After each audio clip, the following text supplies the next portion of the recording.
I hope you can feel us, and you're definitely about to hang out with us. Just do the things that make you feel good in life. Is it helpful? Is it hurtful? Or is it going to make people laugh? How would you identify yourself? Trusting yourself enough to put trust in strangers. It's a process, like everything else. Hi, everybody. Welcome to another episode of Human to Human. I am so excited for you guys to be joining me. I am Stacy Ike, and I am joined by my lovely, incredible, talented, amazing friend, Logan Browning. You guys know her from Dear White People, but I know her as a wonderful, incredible friend and a beautiful human. So I'm so excited to get into the conversation of happiness and ego. Hey, friend. Hi. I have to do a full, so first let me just start by saying, I was reminded of this when I was stalking you a little bit, preparing.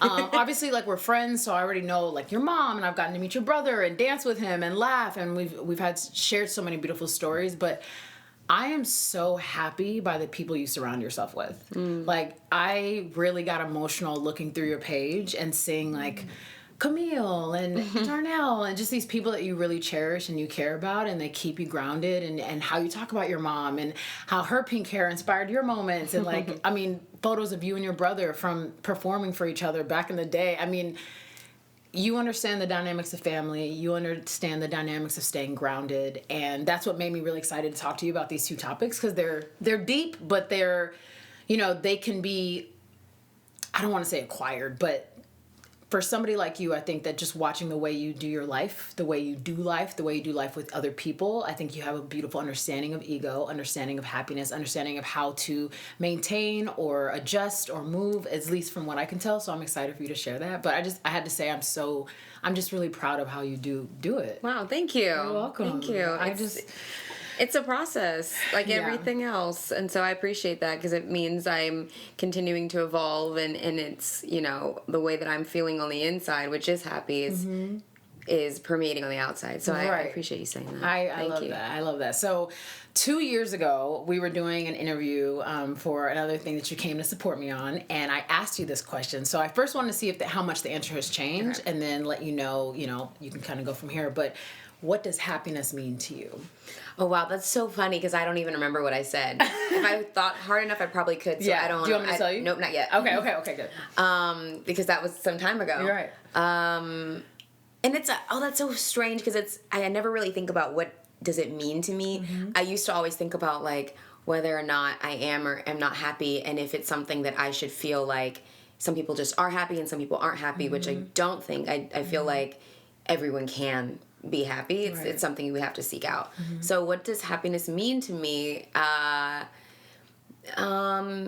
It means that I always have joy, but I feel like happiness is day to day, like walking through everything that I have with grace, and continuing to look at the positive, continuing to be grateful. I feel a lot of happiness in gratitude. And having the people around me also kind of being on that same vibrational wavelength, where we're kind of constantly reminding each other, because I can't be happy all the time without trying. I can be happy all the time, but I can't do it without the effort. Right. And when I do the effort, when we all do our effort in life, I do need other people to remind me when I'm saying things or doing things that aren't conducive to being happy. Right. So, yeah. So I kind of want to tell you what you said. What did I say? I'll say two things that's beautiful. You said the last part in terms of you have to seek that. That's exactly what you said. Okay. And then you also said self-care was a big part of it. I probably was going through it. And because I was like, I remember that being like, ooh, because you're the only one who said that. And so I thought I definitely stuck out to me. But again, to hear how you've evolved in that, self-care still matters, but now you have a whole bunch of other stuff on top of that, which I think is amazing. I recall a moment, and I don't know if you remember this, we FaceTimed probably like a year and a half ago. And for me, it's like, thinking about it now, I get a little emotional, because I remember it was the first time I told somebody who wasn't in my immediate circle that I wasn't always happy. That's something that's really hard for me to deal with. I don't know why. I'm just like, I'm so happy to kind of experience that with you. But we were on FaceTime, and I was like, and you just said something, and I was like, she just gave me permission to tell her the truth, which is happiness is hard or can be hard, and that you do have to seek it and whatever. And so we had this great conversation about it, and you were like, yeah, girl, this is like crazy, and you gotta blah, blah, blah. And I'm like, oh my God, I'm really like telling my truth right now. I mean, yes, you tell your immediate friends, but I was like, Logan and I are great, but like, you know, we see each other in this space. Yeah. Thankfully, we've been able to like really enjoy each other in the home and stuff like that. But at that time, I was like, I'm telling someone who we bump into each other, and who knows what they'll do with your truth. That information. Yeah. Oh, that's so real. And so, do you recall a moment that you were like, oh, you have to work for happiness? Like, I didn't, like, it's not just automatic. Yeah. I mean, a lot of times I think that I realize it more often in relationships, like all kinds of relationships. And that becomes hard because there's some relationships where, whether it's like a romantic relationship or friendly relationship or family, where you feel, or I've felt that, I'm working so hard to be happy, and everything I do as it relates to this person, there is no happiness coming. Like, and what does that mean? How do we mend this? And I've had that in relationships and had to walk away because I'm like, I feel like we're both doing everything we can, and it's just not working. Other times I felt like I really have had to work on my happiness are... It's such a common thing for me, but I don't know, like after auditions and things, sometimes I explained this to my friend the other day because she was feeling kind of, she was apologizing for being emotional about not getting something. And I was like, dude, you don't have to apologize for it. It's kind of like when we audition for all of these things, it's almost like being pregnant. Right. Like, you invest in something, you are like taking care of this baby that hasn't come to fruition yet. And then if you don't get it, whatever that means in your life, if you don't get it, if it doesn't come to fruition, it's okay to mourn that. It's okay to grieve it and let it go. And then like you get pregnant again, and maybe you will see that baby get. How many times do we get pregnant a year? I'm just kidding. Pregnant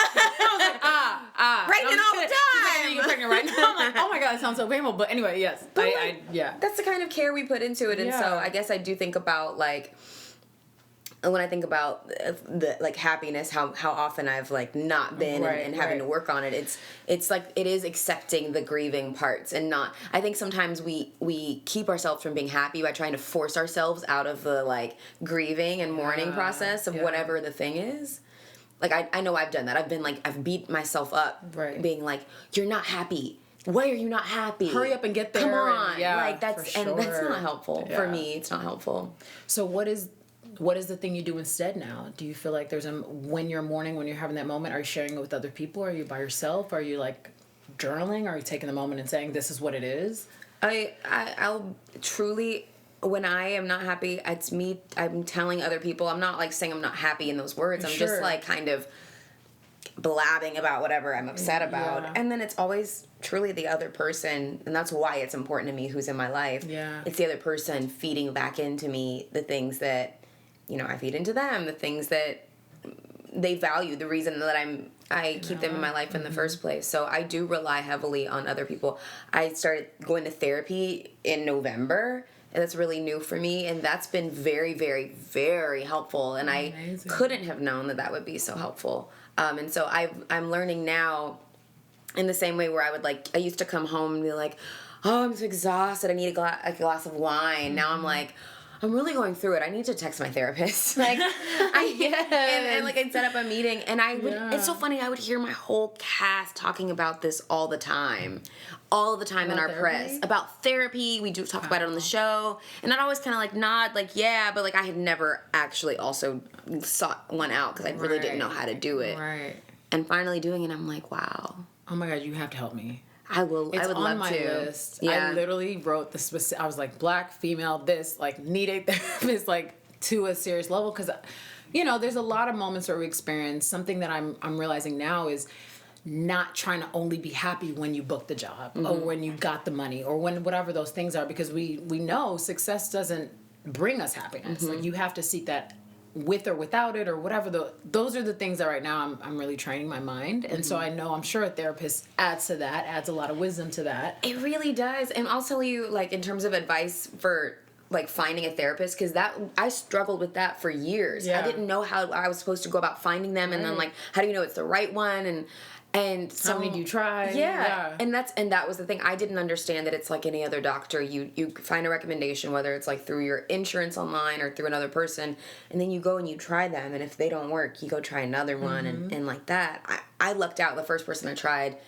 I sat there for 2 hours with her, and I was like, oh, this is great. Oh, man. And what I think made her great for me was that it wasn't like she was like reading me my life. She was literally, she explained that she was like a television set, that I'm feeding her all of the information, and she's just telling me back the story. She's piecing it together for me to make it easier for me to digest. Wow. And she linked things that I never thought about. My whole life I've been on this earth, I had never put together, and I was like, oh, that's why I had anxiety when I was 13. I thought I was just like a crazy 13-year-old. I was so happy, and then, oh, that's why I got anxiety. That's why I started, I was hair pulling. I used to pull my eyelashes out at 13. Had no idea why, and she linked all of these different things, and I was like, oh, okay, I'm not crazy. Wow, of course not. Yeah. So I think it's so helpful, and if you feel it in your spirit that that's something that you want, yeah. then Spirit, it's only mind, body, time. soul. Like, It's only a matter of time before you actually do it. I mean, because we both have great friendships, but they're not therapists. And so after a while, I'm like, okay, I'm on the phone with you for too long. Like, you're not my therapist. And I want to make sure I'm with a trained, person. And so I love hearing my friends really talk about how that experience has elevated them and help them understand some things and just make sense of who they are, and understanding that none of us are crazy, because that's not even real. And it's really, okay, so that's true. Let me stop, because I'm like, sometimes we get a little crazy. But, for you to really have been able to go back and forward and move 13 to now, like, I think that's really special. And it kind of leads me to ask, what is something that you ask yourself every day? What do I ask myself every day? Ask myself if I'm hungry. I say, are you hungry, or are you just eating because you want to eat? Have you not eaten? Such a good question. What do you ask yourself every day? I ask myself, one, am I happy? Oh, okay. I thought you were also gonna say. Oh, sorry. No, are you happy? I do ask myself, like, do you want plantain chips? But that's like not, But I do ask myself, am I happy? Because again, I'm really trying to focus, and not trying. I am currently focusing on expanding past what happiness was told to me, and also what I have seen and assumed was happiness. Like, you've got to figure out what that is for yourself. And so that's a hard journey. In another episode, we were talking about courage and curiosity, and I heard this incredible quote that said, the most happy people have the curiosity to find out who they are and the courage to be who they are. And I was like, that's deep. That is deep. And so have you found yourself in moments of, first of all, because of all the roles you play, your curiosity seems really high to me. You just learned to play the cello for The Perfectionist, right? Yeah. That was a lot. I was like, okay, ma'am, wow. So I feel like your curiosity is high, but have you had those moments of self-discovery that was new and scary, but you were like, I'm going to have the courage and go there? Yeah, I think it's funny when I'm very curious, and sometimes my curiosity puts me in a situation where I go, oh, I don't think I wanted to know that. And it's funny, yesterday at the Essence Women brunch, or women's luncheon, I think it was Niecy Nash who was on stage, and she said that Aisha said to her at a certain point, you can't unknow it, so what are you going to do? Right. And it's like, well, yeah, like I could beat myself up for having been curious about whatever the thing is and getting into something that maybe is more overwhelming than I anticipated, but then like you can't unknow it, so then what? So yeah, I think it's a lot of that, like, okay, and then you persist, and then and like that's where I think like the character building is made, like in terms of your person is when the thing happens to you, okay, that's not the story. The story is, what are you doing? And so for me, it is so funny when I think about all of the stories in my head, when I think about anytime I've felt like overwhelmed, I'm always, always, always going to the people in my life. Truly, I wish I could say like I'm journaling about it, or I really am going to the people in my life, and And the reason that it works is because I can believe what they say, because it's also how I feel. It's just I forget it. Like, Right. You know what I mean? Right. It's not, and I think that that's different because sometimes my friends will come to me for advice, and I'll say something to them. Not these same people, but I'll say something to them, and they just kind of like don't hear it. You know, it's like if you don't believe it, if I say it back to you, you're gonna like let it go. Right. So I think that that's also like a part of, you know, when you talk about being curious and finding things and what it's gonna bring up. At the end of the day, when you're off your course, for me, it is developing a sense of self, that sense of confidence, and that only comes from, ironically, being spun off my axis and getting back to get on. back. Yeah, I love that. That's what that journey does. They call it the hero's journey, which is deep. You know, you go down, you discover, you find some things you're not sure, whatever those, you know, maybe some fears or whatever those things that kind of expose who you really are, and then you have the courage to come back up, and it's such a journey. And I think something that I would assume we relate to is we were both raised in the faith and raised in the Christian home. And I've heard how you talk about Christianity, and I really love it because you talk about how love is your religion and Christianity is just your relationship. it's my relationship. Yeah, And I think that's so beautiful. How do you, and I think our listeners can relate to this as well, how do you relate, okay, I was raised in faith, and there was a certain time where faith was, this is how it is, and you're going to be happy because you know Jesus, and blah, blah, blah, and it looks like this, to real life stuff, to moments of, I'm not happy, I'm not, you know, I am feeling either depressed or sad, or I'm not feeling in tune, but I have faith. So that, you know, that line where we feel like we have to cover things up and we're not really in our truth, what has that been like for you? I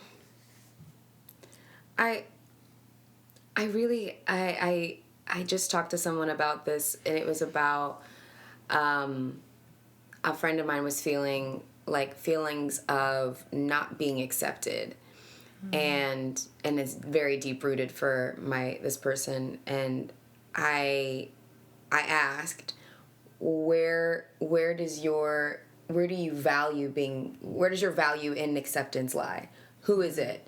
And the person started to list off, you know, friends, okay, and I would ask, like, your mom, your work, okay, and I said, well, you know, the one person you missed was God. That's where that should be your number one, and in my opinion, in terms of like, if you're a faith-based person, where does your acceptance value lie? Right. And then you ask yourself if that's where that's where the meter is. Does God accept me all the time, no matter what? And if the answer, which it is yes, then it's kind of a matter of rationality. Yeah. And I have a rational mind, so I go, okay, if I care that Stacy accepts me, do I think that Stacy accepts me? Yes. Okay, if I care that people at work accept me, yes. Do I think they always accept me?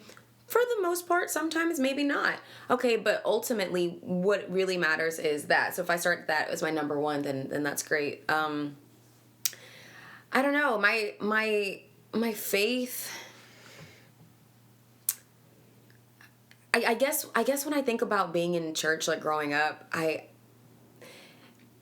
everyone's still human. Like we're going to church, but like, you know, in the beginning of church, we're praying for the people who are in the hospital. We're praying for the people who've just passed. We're praying for the people who are going through whatever. We're like, you know, we're getting up in the morning and going, even though something may have happened the night before. You know, I feel like at the end of the day, everyone's human, and I don't think I had an unbalanced understanding of what it was to be a human and also have faith. Amazing. They're like they go they go together. You know what I mean? We're not saints in church. We're not. Right. We're That's not, why we're there. Yeah. Yeah. Yeah. I think I'm a little all over the place with this one, but it's my faith journey has been interesting too, because I also did a meditation teacher training. Yeah. So I learned. That was last year, right? Yeah, it was in the fall. And I learned a lot about Hinduism and Buddhism and Tantra and meditation and mindfulness and all of these things. And it was really interesting because one of the biggest things I got out of it was just how great meditation is. Right. And not from any of the faith perspectives specifically, but just I think that when it comes to Christians, like sometimes we are afraid of meditation because it seems like I pray. That's meditating. I pray. Right. But really, a lot of times when we pray, we're doing more petitioning than deep listening. And that's the difference for me with meditating, which is just sitting. Can you expand on that a little? Yeah. So when we pray, well, what we should do when we pray, obviously we say thank you first, but a lot of times you go like, oh God, please don't let this, oh God, please give me that, oh God, please don't let them, oh God, please, da, da, da. We're petitioning, we're asking for things, and we're constantly talking and having conversation, which is important. That's why we have prayer. That's that relationship that we have. When you're meditating, yes, there are mantras that you can like think about, say out loud or whatever, but the root of the meditation is when you're sitting there and you're not trying to silence your thoughts, but you're listening, you're allowing everything, and you begin to develop that relationship with you, and you're able to really, someone explained it to me as like, we've given our minds the power of being in the brain. We've named the brain as the thing that makes the decisions, but really our heart and our gut, like not actually like your stomach and your organs, but like these two things are your first real like brain. These were the things that make the decisions. It's not really like those tough decisions. It's not like the brain. It's in here. And so when you quiet yourself and you just can sit and listen, you can get those answers and develop the relationship with you that's really, really required to be another one of those tools on our faith belt. You know what I mean? Believing in yourself and having that relationship. Right. I love that. It's like it's a perfect segment into our relationship with our ego. So what's your relationship with your ego? Oh my gosh. I mean, Do you talk to it? Do you hang out? Do you guys dismiss at the end of the night? Like, you know what I'm saying? I'm breaking up with you this week. I mean, I've really, it's been one of my most interesting and I guess and a relationship that takes a lot of discovery. And you've had so much success that I know that you've had to deal with that and work through that and learn and just knowing you as a person, I'm like, I don't think she would just let that go. So what does that relationship look like for you? I think that my relationship with ego is still very, I don't think I've really discovered as much as I will in the future. I think that I think I'm still on the precipice of like really, really figuring out that part of me. God bless frickin' social media for really like, I mean, and I say that facetiously, for like changing the way that we like see like how the relationship we have with our ego. Yeah. Because like as a Gemini, I'm already really split personality. So now even more so, I've got, even from like Insta story to Instagram, I have an ego on my Insta story and an ego on my Instagram that are completely different. Yeah.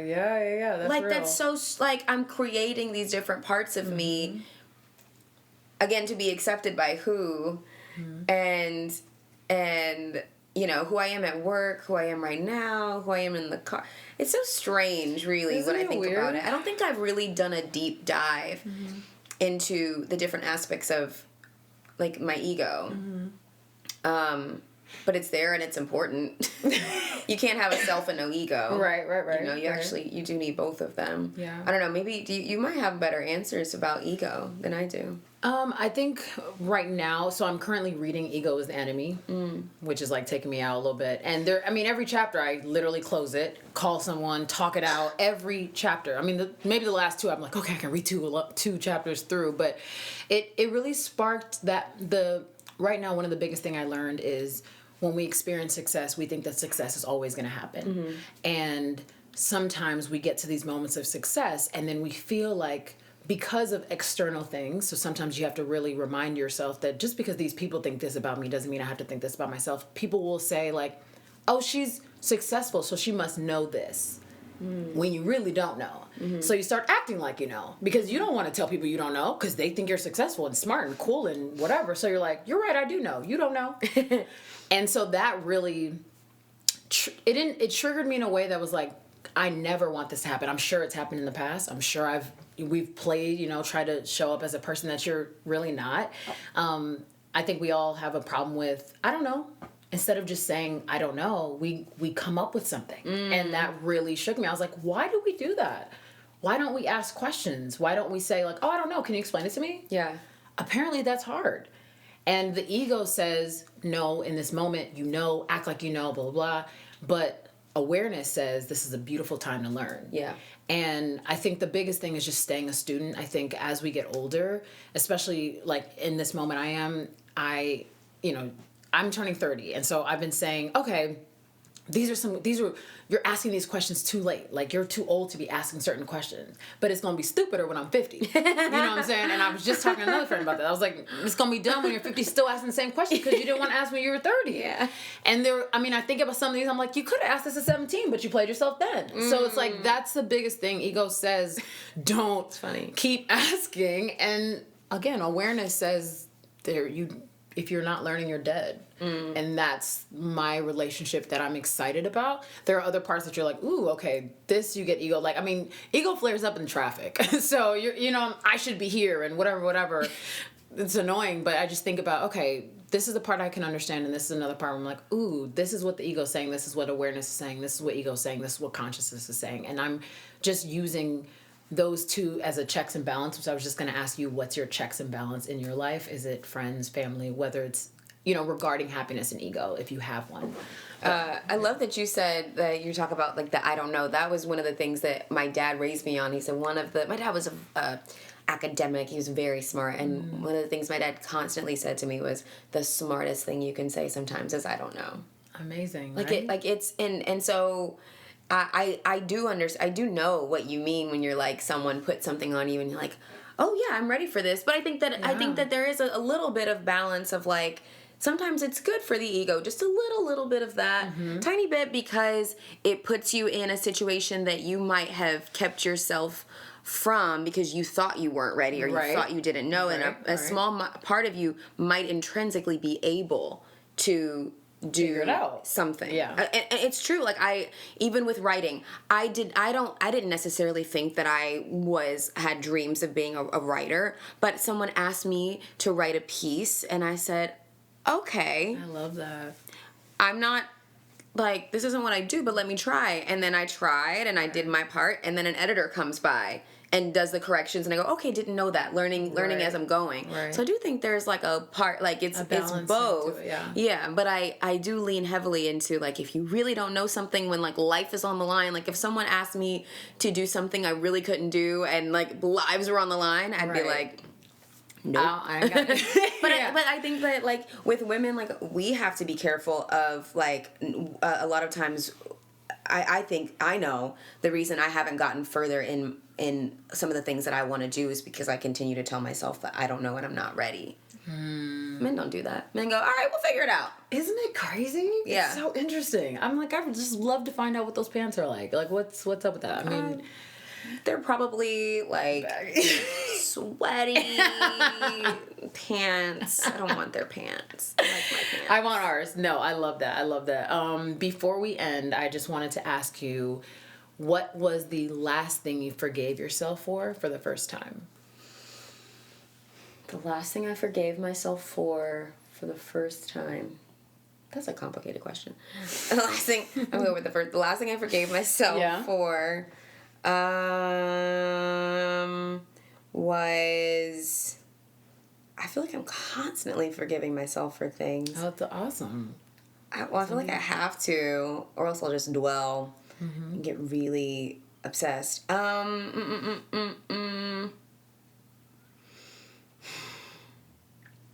I think that I think I do a lot of interviews, and I think sometimes I don't think about in the moment what I say how it'll affect other people. And I have said things in interviews before that later, a group of people or a singular person feels like offended or hurt by, and that's the last thing I ever want to do. And so something that I know I've forgiven myself for recently is, misspeaking or speaking not necessarily out of turn, but not considering that and it's ironic to say this here because I think you're obviously like your whole point of this is to like bring out the human. But one of the things my mom says to me, which is what her father said to her, is not everyone doesn't need to know everything.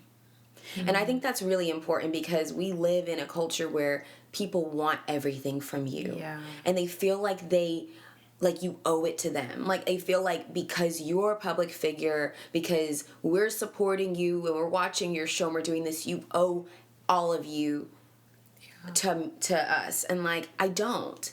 I'm sharing parts of me with you. Absolutely. I don't owe everything to you. And I think that like it's one of the things I'm learning is I can forgive myself for the things that I have said because, you know, except the things you cannot change. I cannot go backwards. Right. But I think that this is good because someone like you who has a platform like this and has friends they can talk to, you know, people can open up to you and feel comfortable and safe in a space and not feel like, you know, the things that they're going to say, someone might try to pull and twist in some weird direction. So it's good that you're doing this.